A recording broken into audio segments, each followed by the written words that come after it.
Shiva's love for Sati was like I was just now telling, when we were in the Kailash trip, people became weepy about what they missed. They didn't miss anything, but they felt they missed. So, it's one of those moments when you yield. So Shiva's love for Sati is just like that. It's one of those moments where he gave in to the ways of emotion and to the ways of life. That was not an eventual happening in his life, that was just a small happening in his life. It is his silence which is of utmost significance to us. It is his silence which is of greatest value to us, not his romance, not his marriage, not his wife's death, not these things. But how to talk about his silence?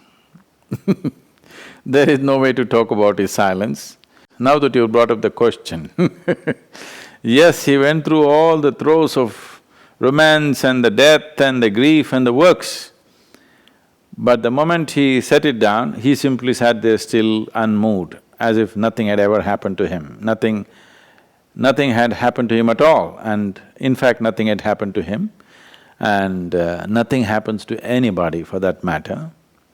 It is just that because our psychological and emotional structures are such that it is designed for us to enjoy the juice of life. But unfortunately, most people don't drink the juice of life, they drown in the juice of life. So Shiva also allowed himself that luxury for some moment. When he thought it's enough, he came out of it and sat there completely conscious and in a different state. So don't ever think that was the eventual happening, that was just a small happening in his life, and that was fine. That made him kind of more human-friendly because people could relate to him because he also grieved.